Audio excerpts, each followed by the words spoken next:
Il y a tout juste un an, dans un village des Landes, un éleveur de canards découvre plusieurs animaux morts dans son exploitation. Les analyses tombent, la grippe aviaire est de retour en France.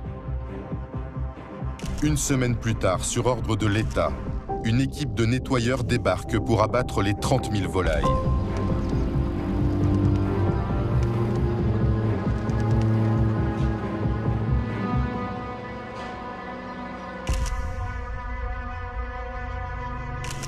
Tous les élevages alentours subissent le même sort. Plus de 300 communes sont placées sous haute surveillance. Derrière ces images d'abattage massif, peu de Français savent que si ce virus contamine un être humain, il le tue, dans la moitié des cas. Une véritable menace pour l'humanité.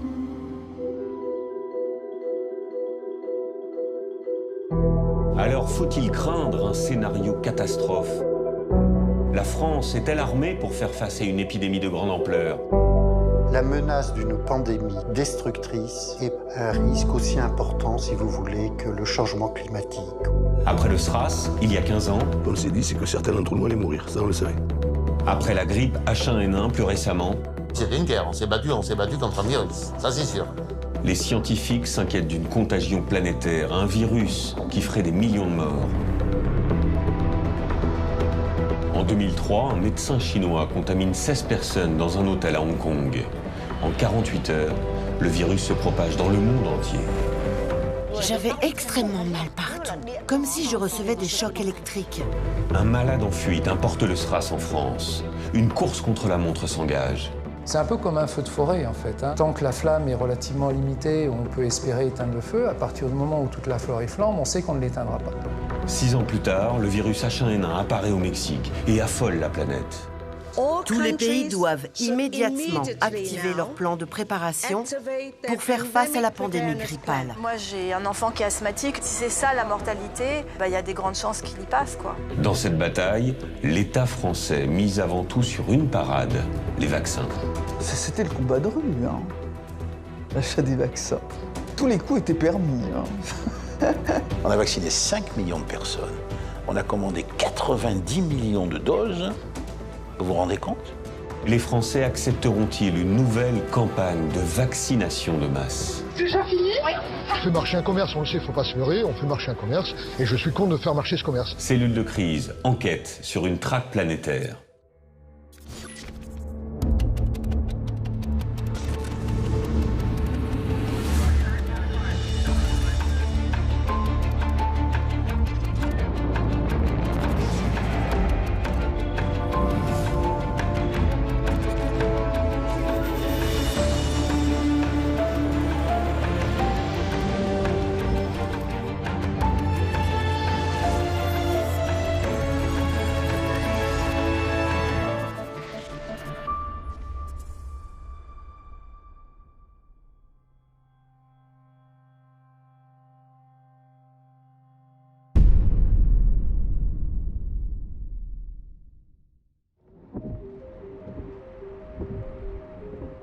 Ce 12 novembre 2009 à Paris, la ministre de la Santé Roselyne Bachelot va se prêter à un exercice de communication qu'aucun ministre n'avait osé jusque-là.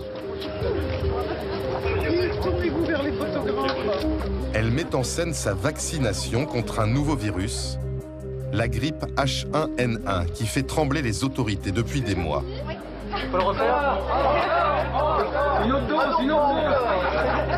Donc une vaccination totalement indolore, faite par des personnels, vous voyez, extrêmement compétents. Pour inciter les Français à suivre son exemple, la ministre tente de les effrayer. Cette grippe, elle présente des formes qui peuvent être très très graves.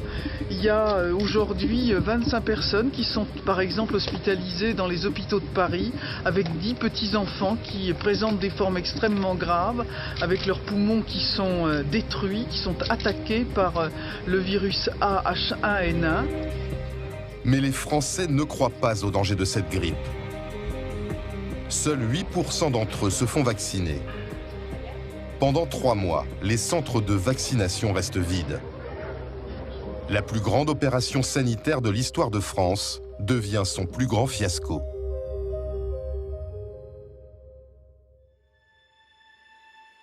Pour comprendre la méfiance des Français et l'inquiétude des autorités, il faut remonter le temps, 6 ans plus tôt, lors de la première pandémie du XXIe siècle, celle du SRAS, un nouveau virus qui a traumatisé le monde.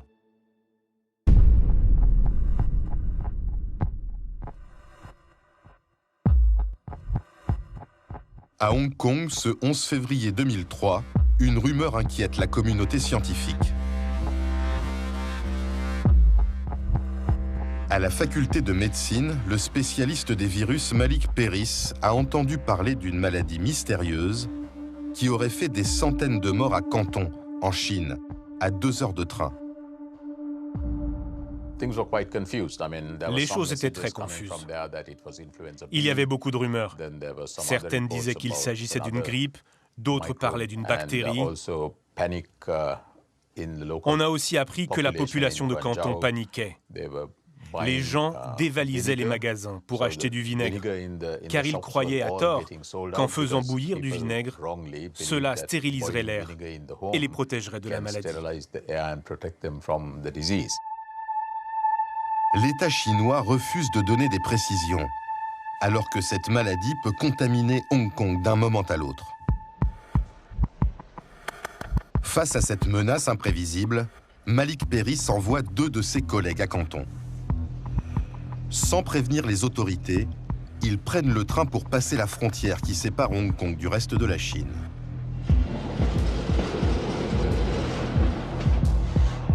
Dans leur sac de voyage, caché sous une pile de linge, du matériel de prélèvement. Arrivés à Canton, ils se rendent directement dans l'un des plus grands hôpitaux de la ville et découvrent ce que le gouvernement chinois cherche à cacher. Sur place, la situation est chaotique. Des dizaines de patients, le regard hagard, sont en détresse respiratoire. Et les soignants sont démunis.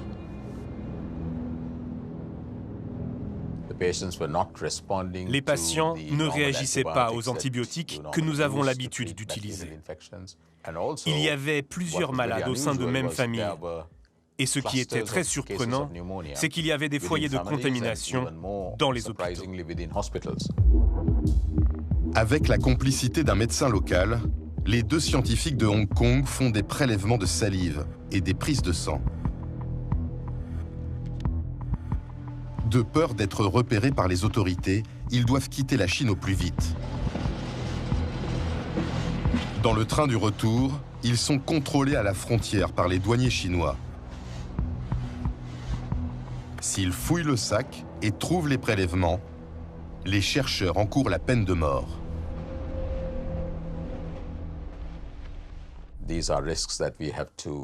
C'est un risque que nous devions prendre, car c'était une situation d'urgence qui pouvait avoir de graves répercussions. Le soir même, de retour au laboratoire, l'équipe de Malik Peiris se dépêche d'analyser les prélèvements avant qu'ils ne se détériorent.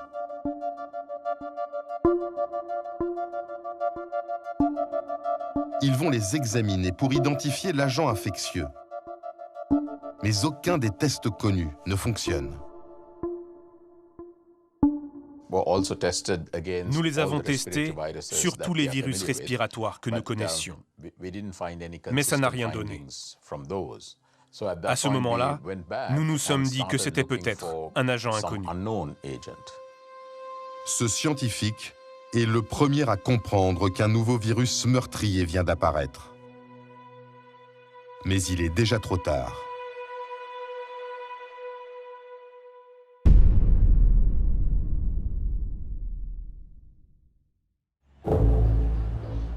Le 21 février, le docteur Liu prend le bus à Canton. Ce médecin hospitalier doit assister à un mariage à Hong Kong. Dans l'après-midi, il arrive dans la mégapole de 7 millions d'habitants, plaque tournante du commerce mondial. Le docteur Liu descend en centre-ville à l'hôtel Métropole, un établissement fréquenté par une clientèle internationale. Il a de la fièvre et de violentes quintes de toux. Dans le couloir qui le mène à sa chambre, il croise 16 personnes. Des hommes d'affaires, des touristes et une hôtesse de l'air de Singapour.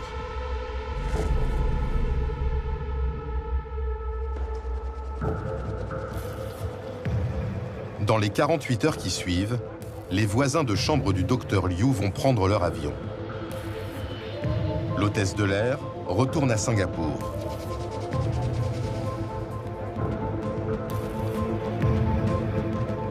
Un couple de Britanniques se rend à Manille, aux Philippines. Des touristes canadiens partent pour Toronto.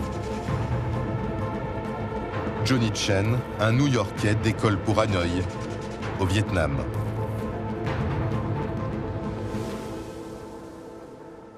Le virus s'envole pour contaminer le monde.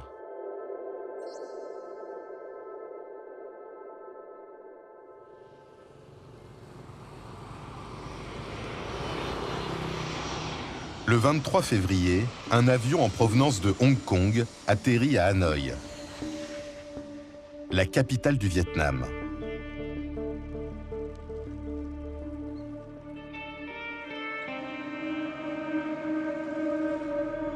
Avec ses 7 millions d'habitants, Hanoï est une ville dense et bouillonnante qui s'engage tout juste sur la voie de la modernité. 3 jours après son arrivée, Johnny Chen, l'Américain qui a séjourné à l'hôtel Métropole de Hong Kong, est pris d'une fatigue extrême. Ce négociant en jeans se rend dans une clinique privée où travaillent des Français et des Vietnamiens. Il est examiné dans l'urgence par le docteur Tu. À son arrivée, le patient Johnny Chen avait une forte fièvre. Il était épuisé. Il avait des douleurs musculaires sur tout le corps et il toussait énormément. Le médecin lui prescrit une radio des poumons. Le docteur Popinet voit cette radio et il dit « Il y a quelque chose qui me chagrine sur cette radio, c'est une radio atypique ». Donc, on décide une hospitalisation. Jean-François Cabot, le pneumologue de l'hôpital, ne comprend pas lui non plus ce qu'il se passe. C'est un syndrome grippal majeur, avec fièvre, il a l'oxygène, la saturation en oxygène à 60% à peu près, ce qui est gravissime. On estime que c'est une grippe, mais j'ai jamais vu une grippe se dégrader aussi rapidement. Menti Nguyen est de garde à la maternité. Cette sage-femme n'aurait jamais dû croiser Johnny Chen.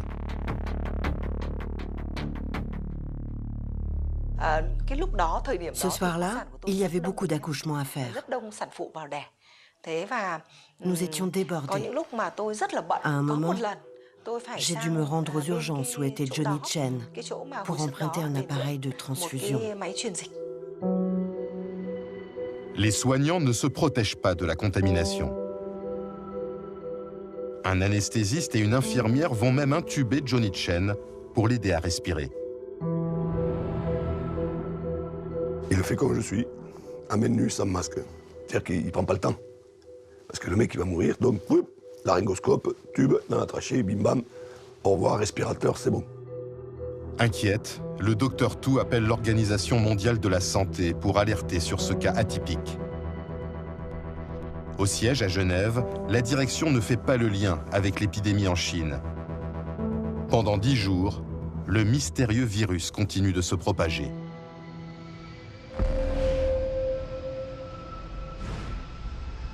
Toutes les personnes qui ont été contaminées par le docteur Liu à l'hôtel Métropole de Hong Kong vont répandre la maladie sur leur passage.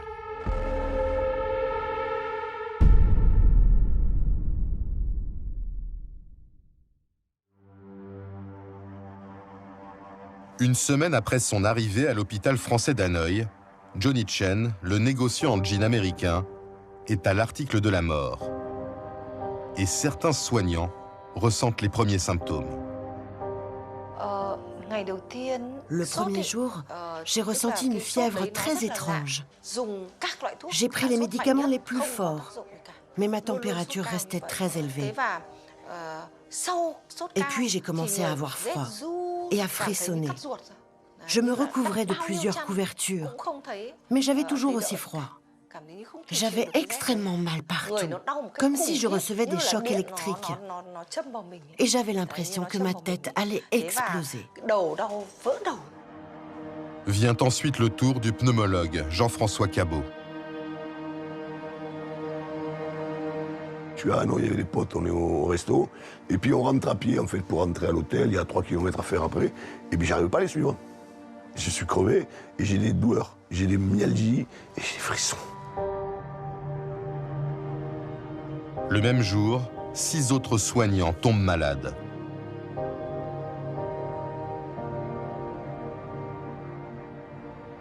Nous nous sommes aperçus que les radios de nos collègues étaient identiques à celles de Johnny Chen.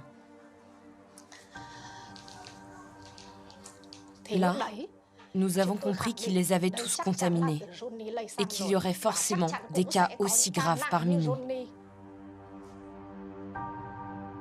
Le lendemain, la maladie touche 5 autres collègues. Quel est le prochain? Quel est le prochain parmi nous qui va tomber? La progression du nombre de malades était énorme. En une semaine, il y avait plus de 20 personnes qui étaient malades à l'hôpital. Chaque jour, les symptômes de ces malades, enfin ces personnes hospitalisées, s'aggravaient et qu'on ne voyait pas d'amélioration. Donc il y avait un niveau d'angoisse qui montait chaque jour, et une espèce d'impression d'être vis-à-vis de quelque chose dont on ne savait pas du tout si ça allait s'arrêter, si les gens allaient finalement tous mourir. 4 jours plus tard, la sage-femme Menti Nguyen tombe dans le coma. Elle n'arrive plus à respirer.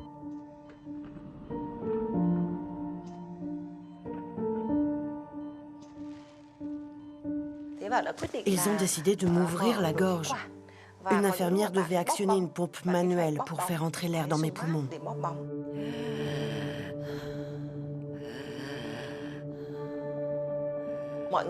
Comme mes poumons étaient très abîmés et que j'étais dans le coma, tout le monde pensait que je ne survivrais pas.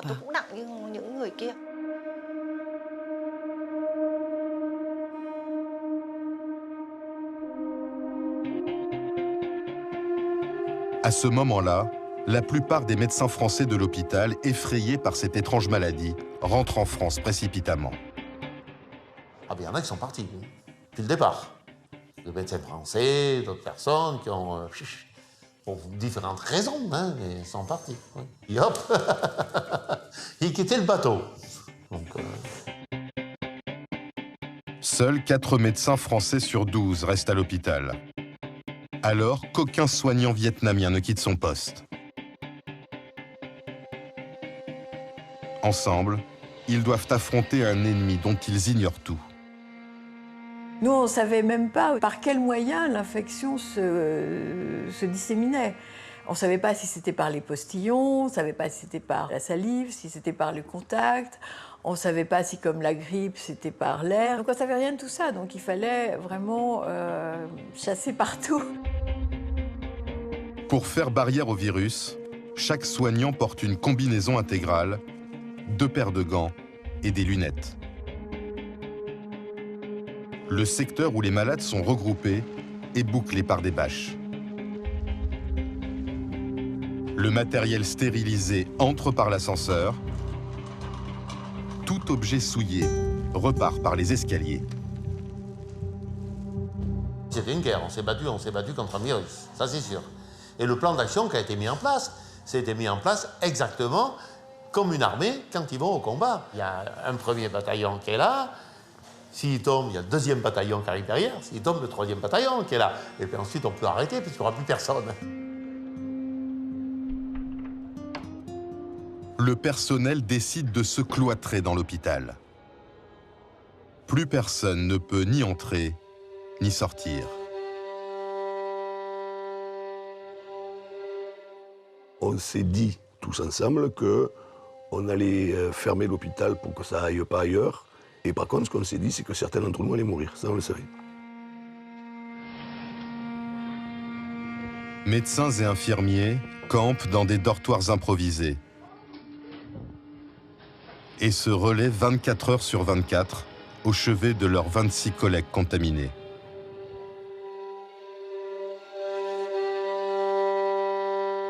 Bien évidemment, au début, j'avais très peur. La nuit, je n'arrivais pas à dormir. Je vérifiais sans cesse ma température. Je devais prendre des somnifères. Mais en regardant autour de moi, mes amis, mes collègues malades, je me disais que je ne pouvais pas les abandonner. On était enfermés avec la bête. La plupart des gens, et moi-même, notre premier souci, c'était aussi, soyons clairs, protéger notre famille. Moi, je ne connais pas contaminer ma femme, d'autres allaient contaminer leur mari, leurs enfants, et tout ce qui s'ensuit. Je ne voulais pas prendre de risques aussi là-dessus. En s'enfermant avec le virus, les employés de cette petite clinique espèrent protéger le Vietnam de la contamination.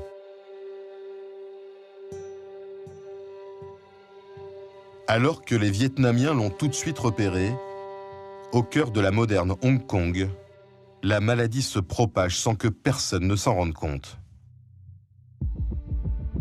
Le prédateur invisible contamine 3 des plus grands hôpitaux de la ville. Noyée dans la masse des urgences, l'épidémie passe inaperçue pendant 10 jours, jusqu'à ce qu'un matin, 23 soignants soient hospitalisés en urgence.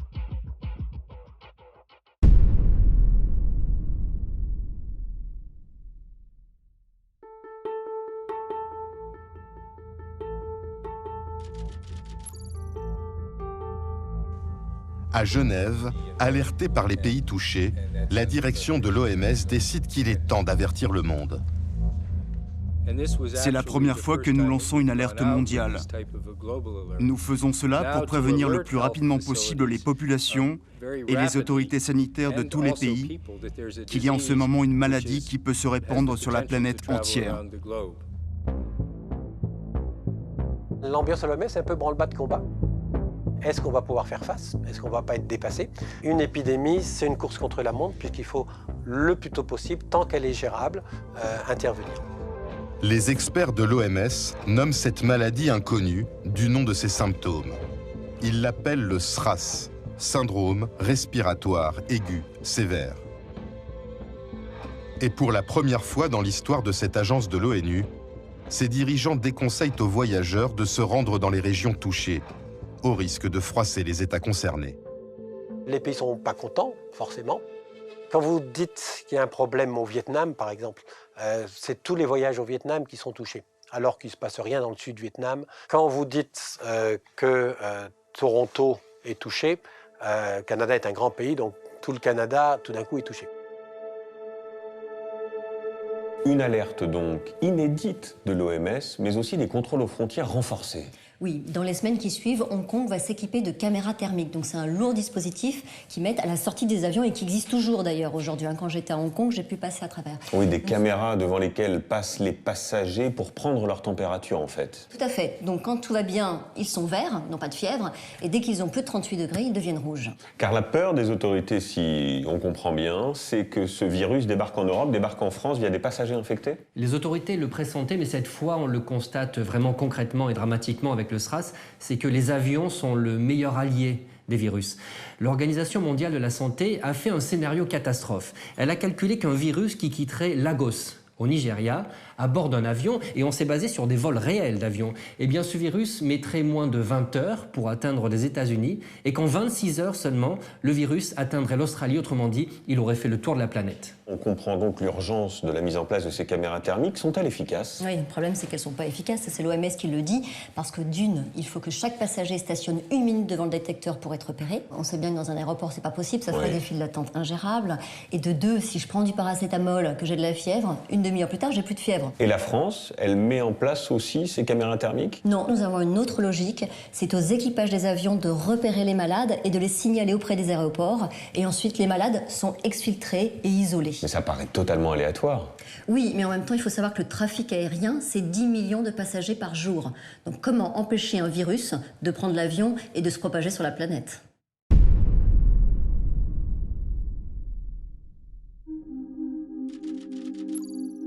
À Genève, dans les heures qui suivent l'alerte, les dirigeants de l'OMS lancent un appel aux grandes nations scientifiques. Elles doivent immédiatement mobiliser leurs meilleures équipes de recherche pour identifier le virus du SRAS. Une étape essentielle pour créer un vaccin. L'épidémiologiste Guénel Rodier doit tenter de coordonner des laboratoires concurrents. Pour chaque laboratoire, ils savent qu'ils ont une opportunité extraordinaire d'être peut-être le premier, un peu comme on l'a vu au début du sida, sur cette compétition qui va découvrir le virus du sida, là, qui va découvrir le virus du SRAS. Donc il y a aussi cet élément d'émulation et de compétition. Entre certains chercheurs, la guerre sera frontale.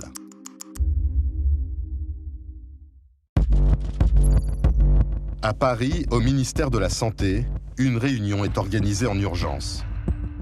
Objectif, se lancer au plus vite dans la compétition internationale pour identifier le virus. Il y a incontestablement une course avec des préoccupations qui sont liées à la réputation, aux honneurs pour celui qui a identifié le premier. Et puis, si on identifie le virus ou le germe en cause, on va aussi être en mesure de développer des tests diagnostiques, voire un vaccin. Donc il y a aussi des enjeux de santé publique et des enjeux commerciaux. Jean-Claude Manuguera, virologue de l'Institut Pasteur, se porte aussitôt volontaire pour traquer le virus. Tout jeune chercheur à l'époque, c'est sa première grande mission. Il y a un côté un peu frustrant d'être à des milliers de kilomètres alors que quelque chose se passe. Et pour pouvoir travailler, il faut pouvoir disposer de virus qui poussent. En début de crise, on n'a pas accès à ce matériel, sauf si on va le chercher.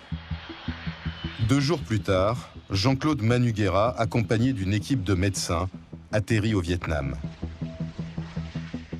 Ils se rendent aussitôt à l'hôpital français d'Hanoï, où le personnel vit reclus. C'est un jour très triste quand on arrive parce que c'était le jour du décès de la première personne morte de cette maladie. Moi, j'ai été assez impressionné par le courage des gens qui étaient là et qui continuaient à travailler, que les gens étaient à leur poste et que les gens ne flanchaient pas. Ce jour-là, 26 soignants sont malades. 5 dans un état critique.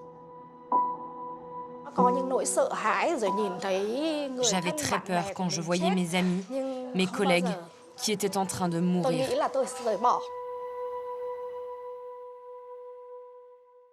Ce qui était dur pour les soignants, c'est qu'il n'y avait pas de traitement. Il n'y avait pas de traitement autre que d'essayer de soulager les symptômes.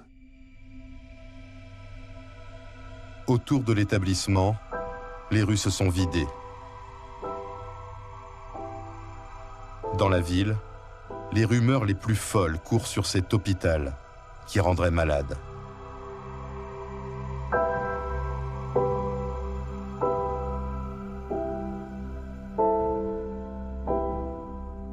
On était les pestiférés. On ne pouvait plus être livrés. Ils avaient tellement peur que le virus sorte de l'autre côté de la rue qu'il n'y avait plus personne. J'ai un ami hôtelier, avec d'autres personnes, ils ont monté un petit comité pour nous amener de la nourriture ici. Donc, ils déposaient la nourriture à l'extérieur, on allait chercher la nourriture qu'on amenait à l'intérieur.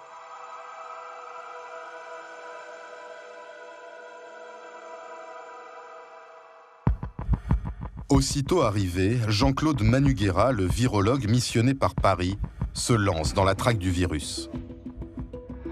Il prélève au plus vite des échantillons sur les malades. Mais il apprend furieux qu'il vient d'être devancé. Des scientifiques américains ont déjà expédié des échantillons vers les États-Unis. je n'ai pas trouvé très correct, c'est qu'ils ont organisé l'expédition de prélèvement vers les États-Unis, sans concertation du tout avec les Français, notamment avec les autorités sanitaires françaises, alors que dans les victimes, dans cet hôpital, il y avait des ressortissants français. Là, effectivement, il y a eu quelques tensions, quelques tentatives également d'intimidation. Pour rattraper son retard, Jean-Claude Manuguera se hâte de conditionner ses propres prélèvements dans des emballages sécurisés et de les expédier vers Paris. À l'aéroport, il doit convaincre les employés inquiets d'acheminer ces cartons. Les échantillons français partiront avec 3 jours de retard sur ceux des Américains.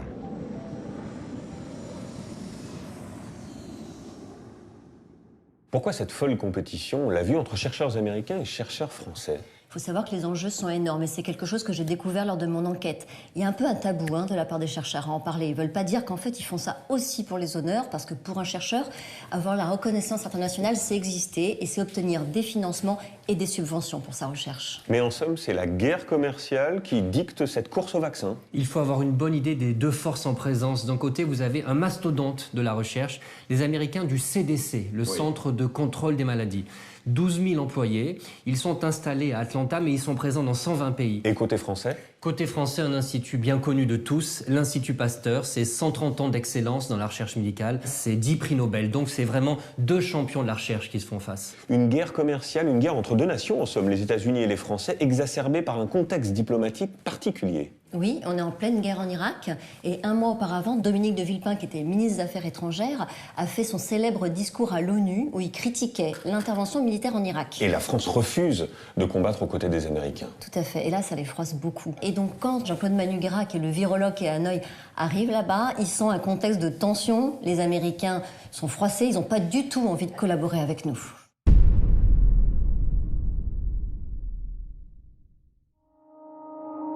Dix jours après l'alerte de l'OMS, le virus a touché 5 pays d'Europe, mais pas encore la France. Jusqu'à ce 22 mars, où le danger va arriver sur le territoire à cause d'un Français qui connaît pourtant parfaitement les risques, un médecin. Dans une chambre d'hôtel d'Hanoï, un cardiologue de l'hôpital français, fiévreux depuis 2 jours, s'apprête à rentrer chez lui dans le Nord-Pas-de-Calais, en secret. Il ne prévient qu'une seule personne à l'hôpital de Tourcoing, où exerce Benoît Guéry. Ce cardiologue était un ami proche du chef de service de maladies infectieuses et donc l'appelle en lui disant « Voilà, je suis à Hanoï et depuis quelques jours, là, je tousse, je crache, donc je présente des signes respiratoires et je pense que je suis infecté par ce virus. Je prends l'avion et je viens dans ton service. » Il y a un instinct de survie et il s'est dit « Si je reste là, ben c'est tout, c'est terminé. » Le 22 mars, une nouvelle fois, le virus s'envole. Il va rejoindre Paris. Dans l'avion, l'état du cardiologue s'aggrave et il ne porte aucune protection. Les 371 passagers et l'équipage risquent d'être contaminés. À 6h50 du matin, le SRAS arrive pour la première fois en France. À l'aéroport de Roissy, le cardiologue prend un taxi. Plus de 2 heures de huis clos avec le chauffeur pour rejoindre en toute discrétion l'hôpital de Tourcoing, où tout est prêt pour l'accueillir. Il est rentré dans l'hôpital avec un trajet dédié qui permettait de rencontrer personne, d'arriver directement dans le bon couloir, qui l'amenait dans la bonne chambre, au sein de laquelle on a fermé la porte. Son ami, le chef de service des maladies infectieuses, ne prévient pas le ministère de la Santé de l'arrivée de ce patient à haut risque. Pour l'isoler, le personnel doit fermer la moitié du service de réanimation et tout confiner par des bâches en plastique. On a vidé 6 ou 7 chambres, donc les patients ont été transférés sur l'île et sur les réanimations autour. On avait dû couper toutes les ventilations parce que là, en fait, si on laissait la ventilation allumée, vous aviez un risque de recirculation s'il y avait du virus qui passait sur l'ensemble des chambres et l'ensemble du service. Tout était compliqué. Alors faire un scanner, ça voulait dire d'une part isoler le scanner, il fallait que les couloirs soient sécurisés pour l'emmener, il fallait qu'il y ait une équipe qui fasse la désinfection une fois que le patient était sorti. Donc un scanner qui normalement prend 30 minutes, si tout se passe bien, bah là on en avait pour 3 heures. Ce malade coûte 15 000 € par jour, 10 fois plus qu'un patient classique. Près de 48 heures après l'arrivée du SRAS en France, l'hôpital de Tourcoing finit par avertir le ministère de la Santé à Paris. Et là, c'est un tremblement de terre. Le défi pour les autorités, empêcher la propagation du virus en France. On s'aperçoit que nous sommes démunis. Le premier problème que nous avons à résoudre, et qui va demander une mobilisation de dizaines de personnes au ministère pendant tout un week-end, c'est trouver la liste des personnes qui étaient sur cet avion. Ensuite, on a une liste de passagers, mais il faut trouver où ils habitent pour pouvoir les contacter.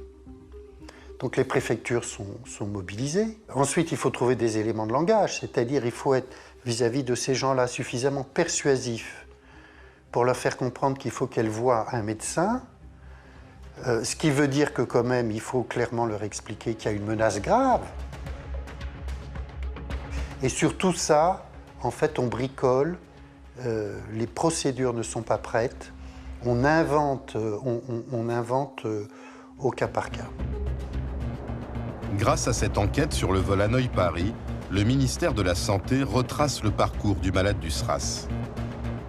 Parmi toutes les personnes qu'il a croisées, 3 tombent malades dans les jours qui suivent. Une hôtesse de l'air de Montpellier, un homme originaire de Bordeaux et un autre de Besançon. Ce dernier, radiologue de profession, va donner des sueurs froides aux autorités. Fiévreux, il est hospitalisé, placé en quarantaine. Après une semaine, n'en pouvant plus de cet isolement, il sort de l'hôpital contre l'avis médical. Il ne porte aucune protection et risque de contaminer les gens sur son passage. Dans une situation comme celle-là, où il faut, pour la protection de la santé collective, que des personnes soient isolées à domicile ou en milieu hospitalier, l'instrument juridique, la loi ou le règlement qui permet de le faire en toute légalité n'est pas disponible. Si on envoie les forces de police pour contraindre la liberté, on est dans une situation d'abus de pouvoir et l'État sera condamné. Malgré ce risque juridique, le directeur général de la Santé décide d'appeler les gendarmes. Un véhicule se positionne devant le domicile du radiologue. Quelques heures plus tard, sous la pression, le malade accepte de retourner à l'hôpital. Parce qu'à l'époque, la loi ne permet pas une hospitalisation forcée, même si le patient est hautement contagieux? Oui, et ça, les autorités se rendent compte à ce moment-là qu'il manque une loi pour contraindre. Ce qu'il faut savoir, c'est qu'à l'époque, il y a à la tête de la Direction générale de la santé une forte personnalité, c'est Lucien Benahim. Et il comprend que là, il y a un cas de force majeure et qu'il faut enfreindre la loi pour protéger la population. Donc il va faire appeler les gendarmes et il va leur dire, écoutez, vous vous postez devant le domicile du radiologue et s'il sort, vous l'interpellez. Et aujourd'hui, que dit la loi? Est-ce qu'il est possible en France d'hospitaliser de façon forcée un patient? C'est désormais possible grâce à une nouvelle loi au Code de la santé publique. Il est possible de mettre à l'isolement ou en quarantaine un patient qui serait contagieux ou qui serait même susceptible d'être contagieux. Cette loi a d'ailleurs été appliquée une fois, en 2012, dans l'Aveyron. Un patient atteint d'une forme de tuberculose multirésistante et contagieuse a été hospitalisé de force. Et en cas de recours, qui arbitre entre principe de précaution pour la santé publique et liberté individuelle? Ce serait la justice. C'est-à-dire que la justice peut très bien demain, et c'est un peu la crainte du ministère, invalider au nom des libertés individuelles ce type de procédure. Et vous allez voir qu'il y a d'autres pays dans lesquels on se pose beaucoup moins ce genre de questions. Et lorsque l'intérêt collectif est en jeu, on impose les décisions.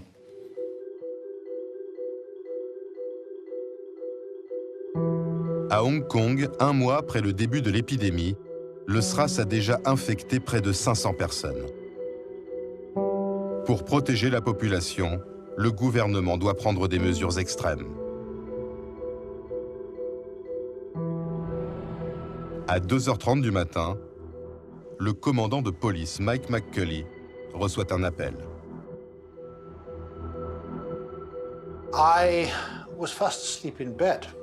Je dormais profondément quand le téléphone a sonné. C'était mon supérieur. Il m'a dit « Mike, monte dans ta voiture et va immédiatement au commissariat, je te retrouve là-bas. » Je lui ai demandé « Mais qu'est-ce qui se passe ?» Il m'a répondu « Ne pose pas de questions et fonce. » Au commissariat, le commandant apprend qu'il doit évacuer un immeuble où 213 personnes ont été contaminées et mettre en quarantaine près d'1 millier d'habitants, en appliquant une loi dont il n'a jamais entendu parler.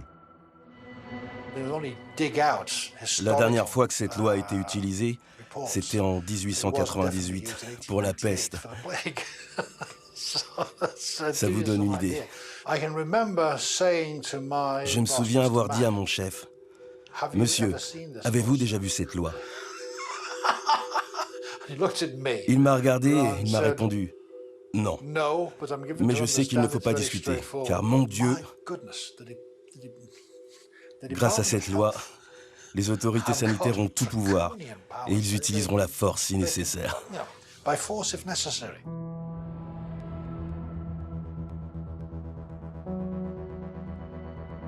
En pleine nuit, plusieurs unités de police sont appelées en renfort pour effectuer cette lourde opération.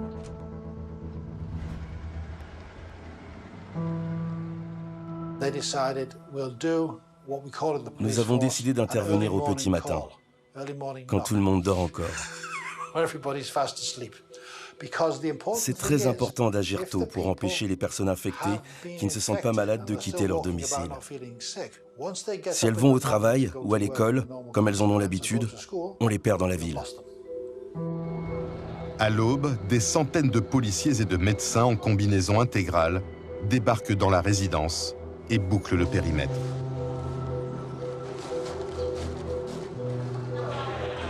Ils font du porte-à-porte pour vider les appartements et examiner un par un les habitants pour repérer ceux qui présenteraient des symptômes. Beaucoup sont sous le choc.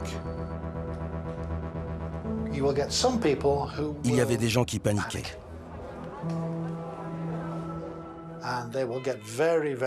Certains étaient très anxieux et très en colère. Ils demandaient au médecin, « Est-ce que je l'ai attrapé? Est-ce que je l'ai attrapé ?» Les médecins leur répondaient, « Nous devons d'abord vous examiner et faire des tests car nous ne savons pas. » Les habitants sont sommés de quitter les lieux sur le champ, avec le strict minimum. Sous l'œil de tous les médias hongkongais, ils sont ensuite évacués par minibus.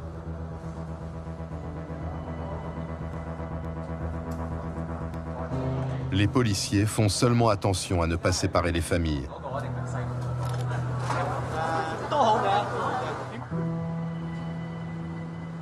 À la fin de la journée, ils sont convoyés vers l'extérieur de Hong Kong et installés dans un camp de vacances situé au milieu d'une forêt, à 30 km de la ville.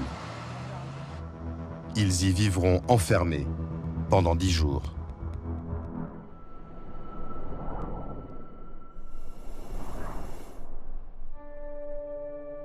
Dès le lendemain, les autorités stérilisent de fond en comble leur immeuble, ainsi que les 18 autres de leur vaste résidence. Des tours vertigineuses de 40 étages, 5000 appartements où vivent dans la plus grande promiscuité près de 16 000 habitants. Car le virus a infecté toutes les canalisations à cause d'une seule personne, un malade qui s'est rendu aux toilettes une semaine plus tôt. Bilan, 321 contaminés et 42 morts. Ce drame traumatise la population de Hong Kong. Dans la ville, la psychose s'installe. Les Hongkongais ne quittent plus leur masque. Le virus devient leur obsession. Pendant plusieurs jours, ils se lancent dans une vaste opération de nettoyage, sans savoir si cela les protège de leur ennemi invisible. Vues de l'étranger, ces images font peur. L'aéroport international s'est vidé. Touristes et expatriés ont fui. Pour accueillir les ressortissants français, les autorités sont cette fois sur le qui-vive. En France, on se prépare à toute éventualité. Les voyages en direction du sud-est asiatique sont déconseillés. Les arrivées dans les aéroports comme Roissy sont surveillées. Les salariés viennent même de se mettre en grève, demandant des équipements spéciaux pour accueillir ces vols venus du sud-est asiatique. C'est grave, très grave. Je trouve que d'ailleurs l'arrivée en France est très légère. On nous a débarqués dehors, mis dans un bus, serrés les uns contre les autres, sachant que moi j'ai fait attention tout le voyage, que mes enfants ne touchent à rien, n'aillent pas aux toilettes. J'ai peur de retransmettre tout à ma famille. Donc c'est pas un soulagement en fait. Donc je vais porter le masque pendant 14 jours jusqu'à temps que je sois sûre de ne pas être contagieuse. Le monde panique et personne n'a encore identifié le coupable, le virus du SRAS.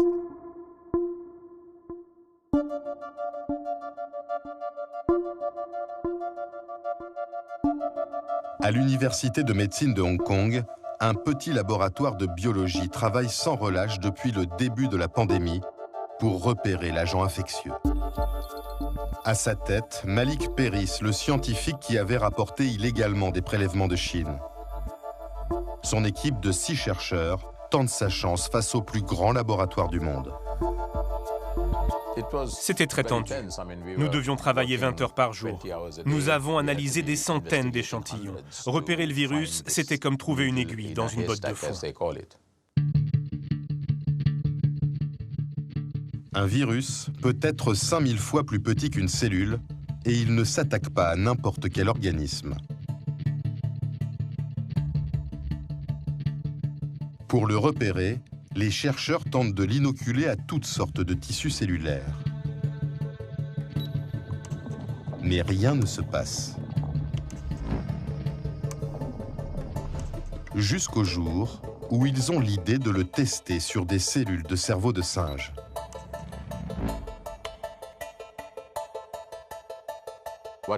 À un moment, sur les cultures cellulaires, on a vu 2 à 3 cellules qui semblaient inhabituelles. Ça ne sautait pas aux yeux, on ne pouvait pas en tirer de conclusion. Nous devions être très prudents et procéder par étapes. L'agent du SRAS vient-il d'attaquer? Pour le savoir, les équipes de Malik Peiris vont explorer au microscope la moindre particule des 2 cellules de singe qui semblent infectées. Quand une nuit, après 2 jours d'observation, le tueur leur apparaît enfin. C'était vraiment un moment très excitant. On a pu voir le virus à l'intérieur des cellules. En regardant plus précisément, on a pu déterminer sa forme et sa taille. Il s'agissait d'un nouveau virus de type coronavirus. Le lendemain, 2 semaines après l'alerte planétaire, Malik Peiris annonce au monde sa découverte lors d'une conférence de presse. Son petit laboratoire vient de gagner la compétition contre les grands centres de recherche français et américains. Voici le virus responsable de cette maladie inconnue. À ce moment-là, l'autre grande question était d'où vient ce virus? On a constaté que les tout premiers malades avaient un lien avec les marchés d'animaux sauvages. Soit ils travaillaient sur ces marchés, soit ils étaient employés dans les restaurants qui abattaient et servaient ce gibier. Un de mes collègues est donc allé dans des marchés de gibier pour y faire des prélèvements. Et il a repéré le virus dans des petits mammifères, les civettes masquées. La pandémie vient donc de la civette masquée, un rongeur qui ressemble à un raton laveur. Cet animal est un plat prisé des Chinois fortunés. Pour éradiquer le virus, les autorités ordonnent l'abattage de tous les élevages de civettes masquées et l'interdiction des immenses marchés d'animaux sauvages.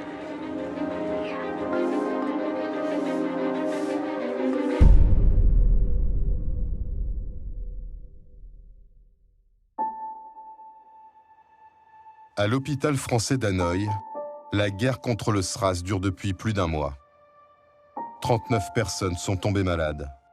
Toutes sont des soignants. 5 n'ont pas survécu. Par peur de la contagion, l'État vietnamien a établi un protocole strict pour les dépouilles des disparus. Nous devions retirer leurs vêtements et les brûler.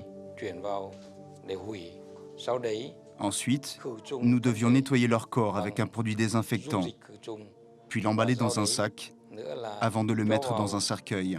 Il fallait aussi recouvrir le cercueil de poudre de chlore. Et à la fin, le cercueil était envoyé au crématorium d'Hanoï.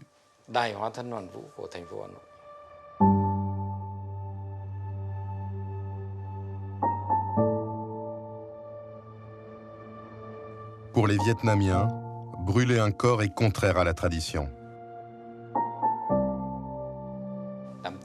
C'était des funérailles très tristes. À chaque fois que je signais un certificat de décès, je cassais mon stylo en me disant « c'est la dernière fois ». Mais j'ai dû signer 5 fois. Après 2 semaines dans le coma, la sage-femme Men Thien Nguyen se réveille paralysée. J'ai vraiment eu peur de rester toute ma vie en fauteuil roulant. J'ai dû faire plusieurs mois de rééducation pour retrouver la sensibilité de mes jambes. J'ai réussi à bouger mes orteils au bout de 2 mois et j'ai dû attendre 6 mois pour arriver à faire quelques pas.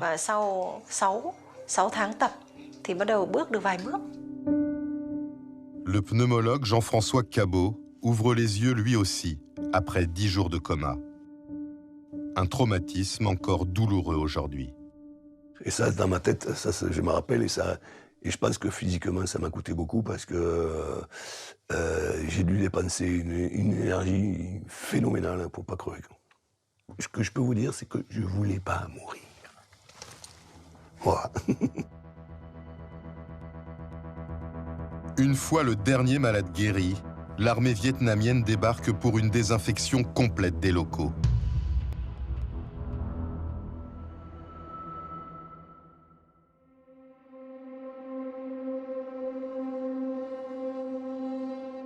Deux semaines plus tard, le Vietnam annonce qu'il a officiellement stoppé l'épidémie. Grâce au sacrifice des soignants de l'hôpital français, ce petit pays est le premier au monde à avoir éradiqué le SRAS. 2 mois avant de grandes puissances comme le Canada ou Hong Kong.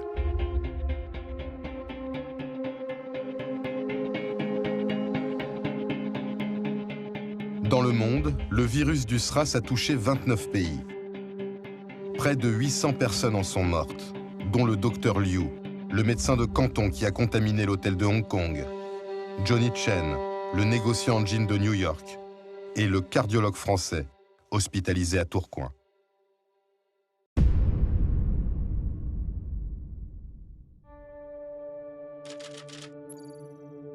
4 mois après l'alerte mondiale, l'OMS décrète la fin de l'épidémie. Mais pour sa directrice générale, l'heure n'est pas au triomphe. Le SRAS est un avertissement. Même les systèmes de santé les plus avancés ont été ébranlés. Les protections n'ont pas cédé, mais il s'en est fallu de peu. La prochaine fois, nous n'aurons peut-être pas tant de chance. Nous devons en tirer les leçons. Nous n'avons peut-être que très peu de temps. On comprend que le pire a sans doute été évité avec cette pandémie et pourtant on sent une grande inquiétude de la part des responsables de l'OMS. Oui, à l'OMS, on se dit qu'avec le SRAS, on a eu beaucoup de chance. Parce qu'imaginez que le SRAS a été contagieux avant les premiers symptômes, il aurait été difficile à contenir.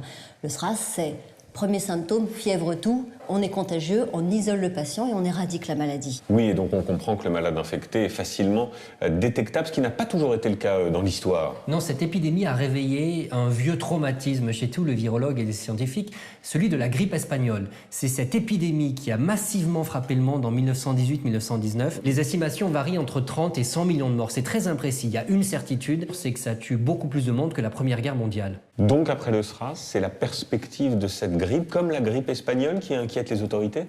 Oui, et surtout de la grippe aviaire, c'est-à-dire un virus qui vient des oiseaux et qui fait 50% de mortalité. C'est-à-dire si l'homme est contaminé, il meurt dans 1 cas sur 2. Aujourd'hui, pour être contaminé, il faut avoir un contact rapproché avec les volailles. Mais la grande peur, c'est que ce virus mute, s'adapte et devienne transmissible d'homme à homme.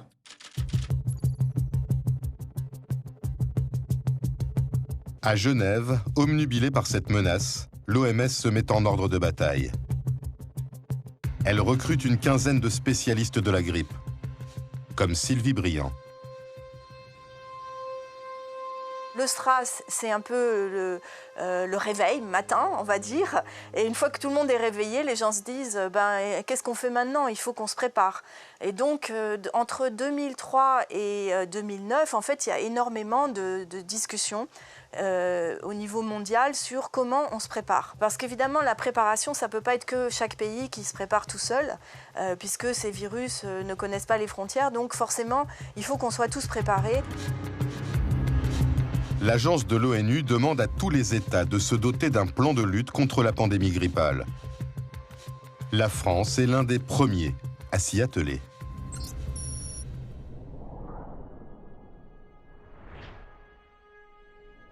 À Paris, au ministère de la Santé, Didier Houssin est chargé de préparer le pays à une pandémie meurtrière. Chaque semaine, il organise ce qu'il appelle les réunions Mardi Grippe. Pendant des heures, une dizaine de hauts fonctionnaires élaborent des plans d'action pour chaque secteur stratégique de la société qui pourrait être fragilisé. Dans une épidémie très importante, vous pouvez avoir par exemple 20 ou 30% d'absentéisme. Comment assurer la continuité de production de médicaments essentiels? Comment préparer le secteur funéraire? Comment est-ce qu'on va pouvoir prendre en charge un nombre de cadavres important? On est très vite sur des questions de continuité, d'activité de tous les secteurs de la société. Face à une grippe meurtrière, le meilleur moyen de protéger la population, ce sont les vaccins. Pour anticiper l'émergence d'un nouveau virus, les autorités passent des contrats avec des laboratoires pharmaceutiques. On avait donc passé ce qu'on appelle des contrats dormants, c'est-à-dire c'est des contrats qui permettent à l'industrie de préparer, de commencer à travailler sur des nouveaux vaccins qui ne sont activés qu'en cas de pandémie. Et en gros, les contrats étaient destinés à les encourager à faire ce travail de recherche et de développement. Pour ces contrats dormants, le gouvernement joue la carte nationale et choisit un laboratoire français, le géant Sanofi. L'État précommande 28 millions de vaccins pour 175 millions d'euros. S'il y a un phénomène extrêmement grave de type pandémique, c'est mieux d'avoir chez soi l'usine qui produit les vaccins. Parce que si l'usine est dans un pays voisin et que pour une raison X ou Y, le pays voisin ou lointain décide de bloquer la production et d'empêcher l'exportation pour que les vaccins soient attribués à sa population, il y a un problème. Après 6 années intenses de préparation, le plan est finalisé. La France est sur le pied de guerre.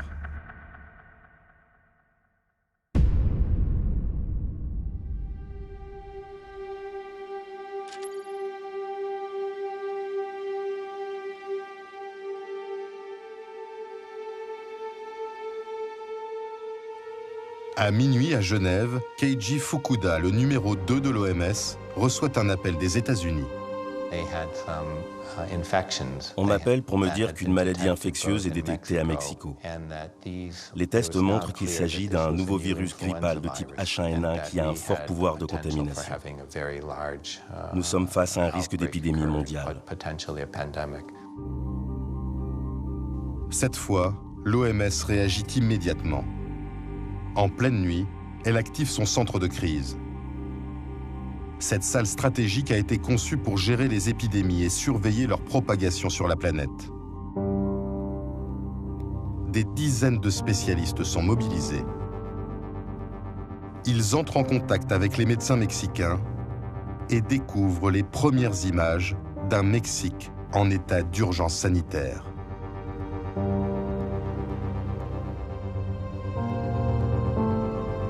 À Mexico, la capitale, le gouvernement a ordonné la fermeture des théâtres, des musées, des restaurants et des écoles. Dans la rue, les autorités distribuent des masques et organisent des consultations sous des chapiteaux. On apprend que de jeunes adultes sont touchés. Certains sont dans un état sévère, d'autres sont morts, et ça nous inquiète beaucoup. Le Mexique nous dit, nous, quand on fait les calculs, on a 28% de mortalité. Et c'est énorme. 28% pour de la grippe, c'est absolument catastrophique. Il faut voir que la mortalité pendant la pandémie de 1918, c'était 4%. Et c'était déjà énorme. Moi, j'ai un enfant qui est asthmatique et je me suis dit, bon ben voilà, quoi, il faut que je me prépare déjà, parce que si c'est ça la mortalité, il y a des grandes chances qu'il y passe, quoi. Les experts de l'OMS contactent leur réseau basé sur les 5 continents pour savoir si le virus H1N1 s'est propagé ailleurs sur la planète. La première téléconférence, on avait plus de 200 lignes ouvertes. Dans certains endroits, il y avait 20, 30 personnes autour de téléphones pour essayer d'écouter. Tout le monde est très anxieux, chaque minute compte, il faut recueillir des informations très très vite, leur faire donner sens très très vite, et ça c'est vraiment un défi énorme. Les agents de l'OMS découvrent alors que le virus H1N1 a déjà touché 8 autres pays dans le monde. 3 jours après le début de la crise mexicaine, la directrice générale de l'OMS décide de passer en état d'alerte niveau 5 sur une échelle de 1 à 6. J'ai décidé de passer du niveau 4 au niveau 5 de l'alerte pandémique. Tous les pays doivent immédiatement activer leur plan de préparation pour faire face à la pandémie grippale. C'est un signal adressé au gouvernement, au ministère de la Santé, à tous les autres ministères, à l'industrie pharmaceutique et à l'ensemble des entreprises pour qu'elles prennent des mesures dans l'urgence et à un rythme accéléré. C'est bien l'humanité tout entière qui est menacée. L'OMS prévoit que la grippe H1N1 tuera 2 millions de personnes dans le monde.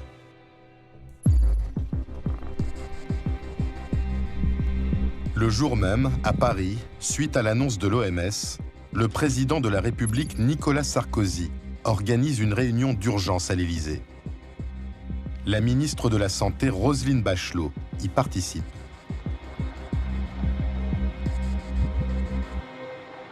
Nous sommes dans le salon vert de l'Élysée, le fameux salon vert de réunion qui se tient entre le bureau du président de la République et le bureau du secrétaire général de l'Élysée. Et il y a bien entendu le président de la République, en face de lui le Premier ministre, tous les ministres concernés. La feuille de route du président de la République, c'est il faut tout faire pour protéger les Français. On ne nous pardonnera pas de ne pas avoir pris les précautions maximum. Nicolas Sarkozy a en tête l'un des plus grands fiascos sanitaires de ces dernières années. L'événement qui structure la décision, c'est la canicule de 2003. Le président de la République était ministre de l'Intérieur en 2003. Et sa gestion de la circulation de l'information chez les pompiers a été pointée du doigt par la commission d'enquête parlementaire. Donc il y a au sommet de l'État cette idée qu'il faut tout faire pour éviter une sous-réaction et pour rassurer, on va surréagir. À la fin de la réunion à l'Élysée, le Premier ministre François Fillon va annoncer que la France actionne son plan de crise pandémique, alors qu'aucun cas de grippe n'est encore arrivé sur le territoire. Nous allons prépositionner sur l'ensemble du territoire national les stocks de masques et d'antiviraux au cas où il serait nécessaire. Cela signifie qu'une cellule opérationnelle de coordination est mise en place dans chaque département sous l'autorité des préfets. Et cela signifie qu'une campagne nationale d'information va être lancée. La semaine suivante, des messages de prévention passent en boucle à la télévision. Un simple éternuement, c'est plusieurs milliers de microbes dispersés dans l'air. Stop au virus de la grippe. 1,7 milliard de masques sont envoyés partout en France. À usage du public dans les pharmacies, mais surtout à destination des professions stratégiques, comme les policiers, les pompiers et les douaniers. 33 millions de médicaments antiviraux, des traitements qui ne soignent pas mais qui sont censés ralentir l'infection, sont également positionnés dans les hôpitaux français. Mais dans ce plan d'action bien rodé, les autorités sanitaires vont être confrontées à un imprévu de taille. Le laboratoire Sanofi, avec lequel l'État a passé des contrats, n'est pas encore en capacité de fournir des vaccins. On est mal. Et donc, il faut reprendre un peu à zéro toute la question de comment disposer à temps d'un vaccin. Dans le monde, un seul laboratoire, l'anglais GSK, peut produire immédiatement des millions de vaccins contre la grippe pandémique. À ce moment-là, la demande de vaccins est considérable. Et GSK se trouve en position dominante, puisque GSK est le seul laboratoire à être en position de fournir de façon massive des médicaments, des vaccins. On sait que sa capacité de production n'est pas illimitée et que surtout il a déjà passé des contrats avec d'autres pays.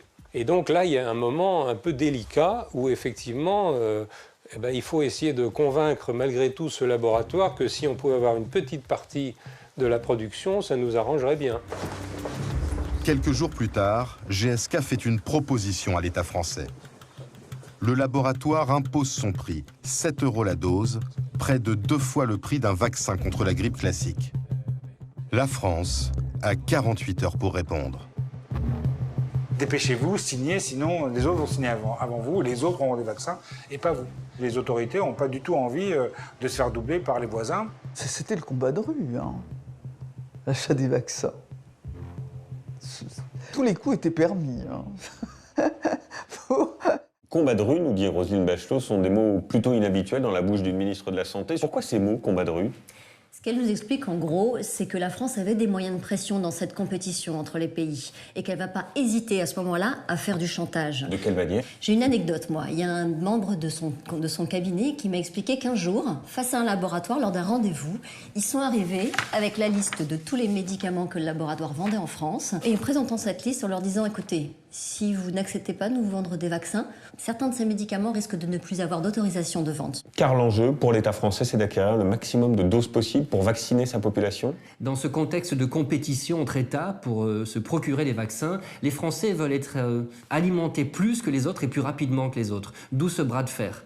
Et ils vont être plutôt efficaces là-dedans, puisque la France est le second pays le mieux servi, avec 94 millions de doses. C'est beaucoup, mais il faut avoir en tête qu'à l'époque, on pense qu'il faut 2 doses par habitant pour être efficace. Tout ça parce qu'ils ont fait un choix sanitaire qui est aussi un choix politique. Le chef de l'État, la France, veulent être capable de dire « nous allons vacciner tous les Français et nous avons les moyens de le faire ».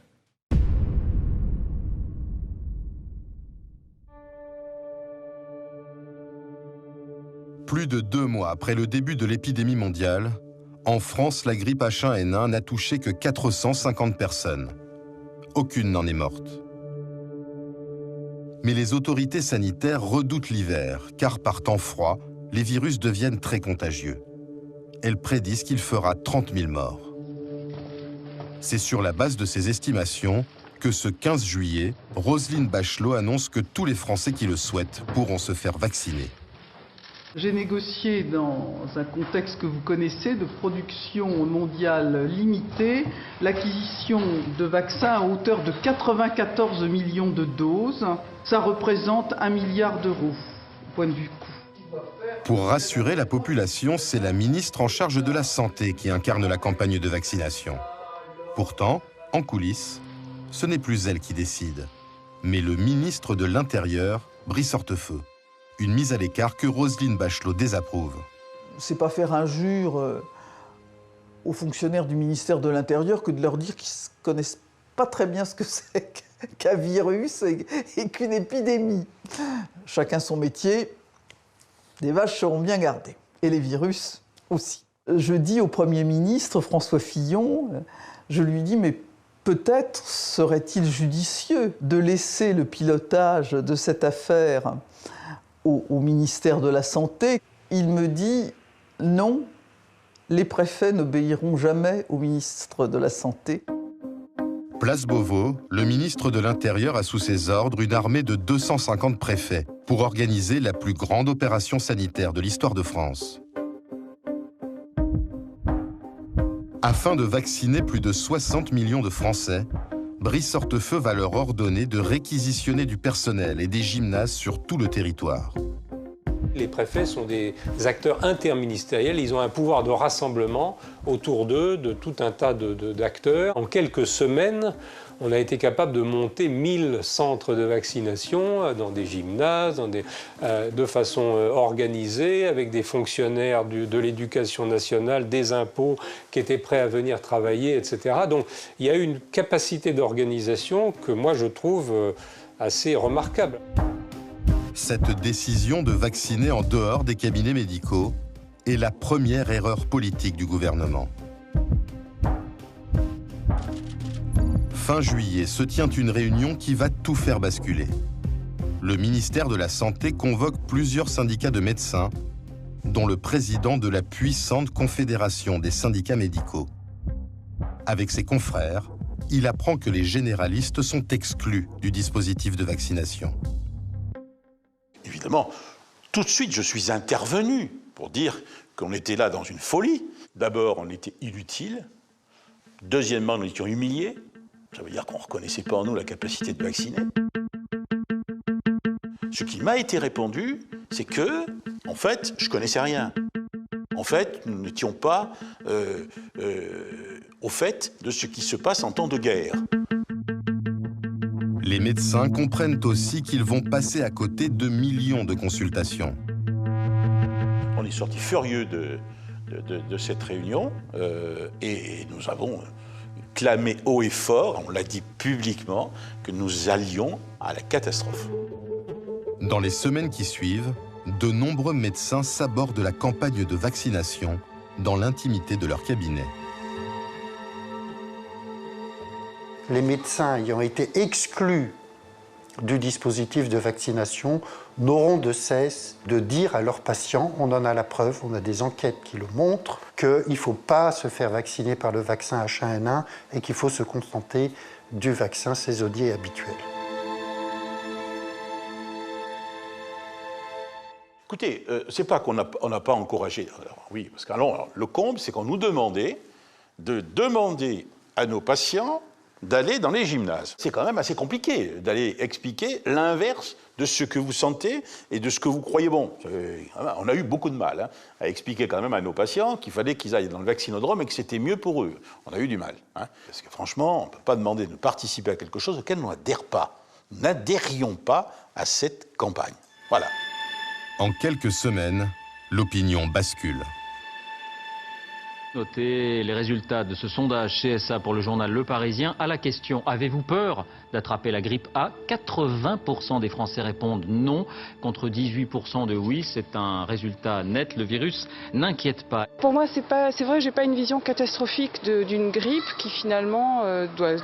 Voilà, c'est de la fièvre, c'est quelques jours à la maison et on peut le supporter. Je n'ai pas peur de ce virus, a priori, voilà, ça ne m'inquiète pas assez pour aller me faire vacciner. Je suis naturellement résistant et par rapport à ça, je pense que j'ai pas besoin de vaccin. Fin septembre à Matignon, les équipes du Premier ministre décident d'ignorer le mécontentement des médecins et leur influence sur les Français.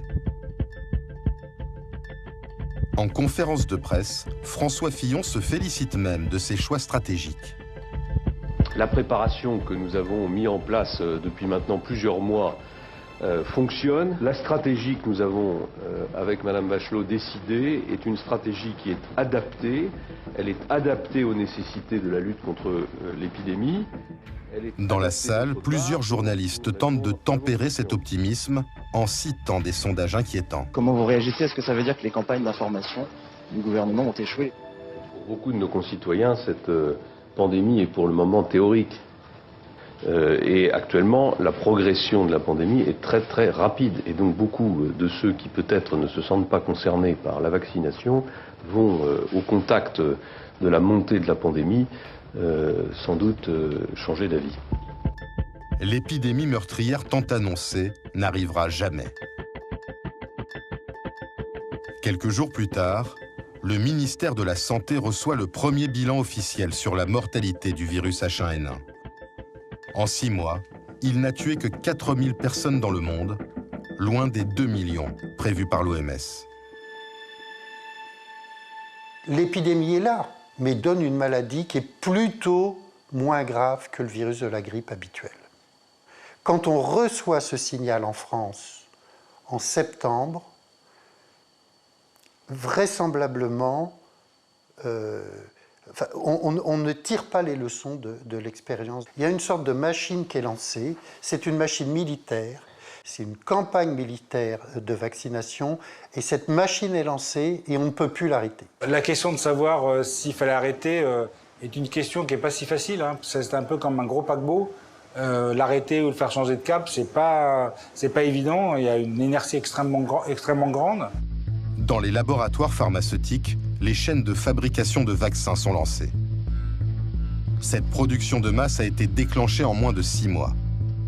Un temps record qui crée des doutes sur l'innocuité de ce nouveau vaccin. Dans les semaines qui suivent, les autorités sanitaires sont confrontées à une montée des critiques dans les médias, y compris des professionnels de santé.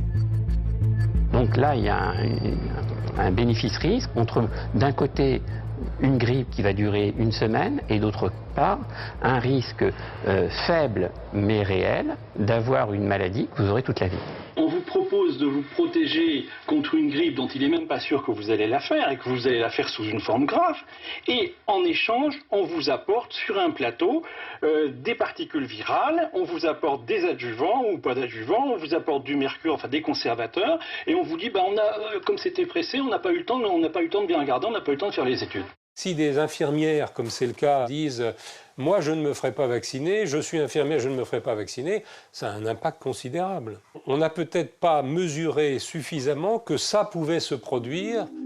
Une semaine avant la campagne de vaccination, les services du Premier ministre réalisent un sondage qui montre que le refus des Français est de plus en plus fort. 85% d'entre eux ne veulent pas se faire vacciner. À ce moment-là, le fiasco aurait encore pu être évité.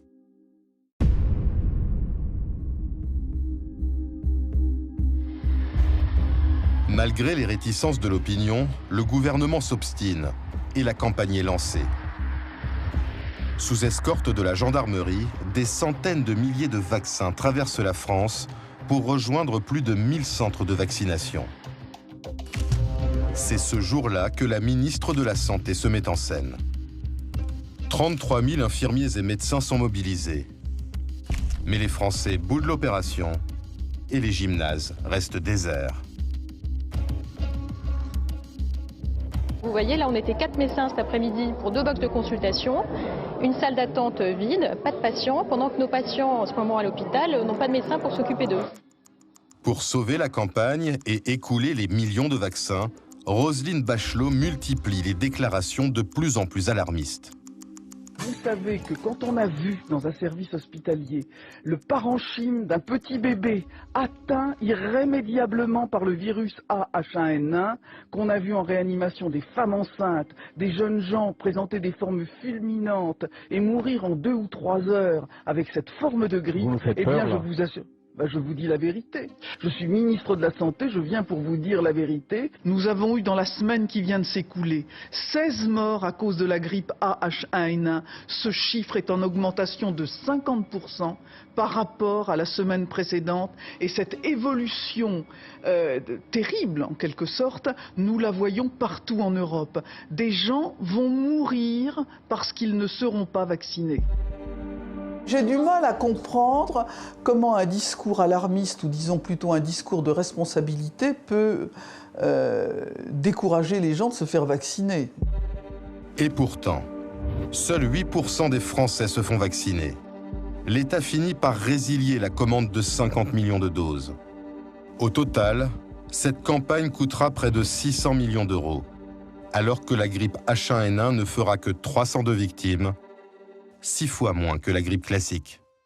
Quand on a une réaction qui ne correspond pas à la réalité épidémiologique, les gens pensent qu'il y a un autre objectif, il y a un autre but qui leur est caché. Ce sera le début de l'ère des rumeurs, le début de l'ère du soupçon, l'effondrement de la confiance. Est-ce que ça aurait été responsable, hein, dire, écoutez, voilà, c'est bien, il y a le vaccin, bon, vous le faites ou vous le faites pas? Vous pensez vraiment que ça aurait renouer les liens de confiance avec les Français, j'en ai vraiment pas le sentiment. Depuis la crise H1N1, plus de 40% des Français n'ont plus confiance dans les vaccins. Alors, que se passera-t-il en cas de nouvelle pandémie? Aujourd'hui, c'est Agnès Buzyn, la ministre de la Santé, qui est en charge de ce dossier très sensible. Bonsoir Agnès Buzyn, ministre de la Santé, merci d'avoir accepté cette intervention et cette interview. Ce que l'on vient de voir est assez effarant sur la gestion de crise de la grippe H1N1. Est-ce que vous êtes d'accord pour dire qu'il y a eu d'une certaine manière un mensonge d'État dans la gestion de cette crise? Alors, mensonge est un terme un peu fort. Je pense que si ce virus avait été extrêmement dangereux et responsable de nombreux morts, on aurait dit que la gestion de crise avait été excellente. Donc c'est le principe de précaution qui a guidé? Je pense que c'est le principe de précaution qui a guidé et je pense qu'il est difficile a posteriori, quand on est un ministre de la Santé, de savoir quelles décisions on aurait prises. Oui, vous n'étiez pas en responsabilité, évidemment, à l'époque. Dans l'opinion publique, il y a quand même eu l'idée que cette campagne avait été pilotée en coulisses par le lobby pharmaceutique. Le patron de Sanofi avait dit devant ses actionnaires, ce vaccin, ce sera une opportunité significative en termes de revenus. C'est un joli coup de fouet pour nous, pour le chiffre d'affaires et pour le cash flow. Est-ce que vous comprenez que nos concitoyens soient un peu révoltés par cette forme de cynisme? Oui, alors évidemment, après, les industriels jouent leur jeu. On peut aussi parfois leur reprocher de ne pas avoir été sur des vaccins qu'on attend. Je pense notamment à Ebola, qui est un virus qui crée des épidémies mortelles en Afrique depuis des années et sur lequel aucun industriel n'a voulu investir et faire de la recherche sur le vaccin. Ça n'intéressait personne parce que c'était des villages africains. J'insiste sur ce point, Madame la Ministre, et sur la gestion de crise passée, car il y a aussi une forme, disons-le, de dramatisation pour justifier les 11 vaccins obligatoires chez les enfants. Ce sont des éléments de langage qui reviennent, l'urgence, le danger, le risque d'épidémie et de pandémie. Des épidémies surgissent ça et là, faisant chaque année des morts. Une dizaine de morts de la rougeole les 4 dernières années, c'est trop. Une cinquantaine de morts de méningite, des jeunes entre 15 et 25 ans, c'est trop. Votre décision fait débat. Depuis le 1er janvier dernier, chaque enfant doit être vacciné avec 11 vaccins. C'est une décision de santé publique qui répond en fait à un objectif mondial de l'Organisation mondiale de la santé, qui demande aujourd'hui à tous les pays du monde d'obtenir 95% d'enfants vaccinés pour les vaccins nécessaires.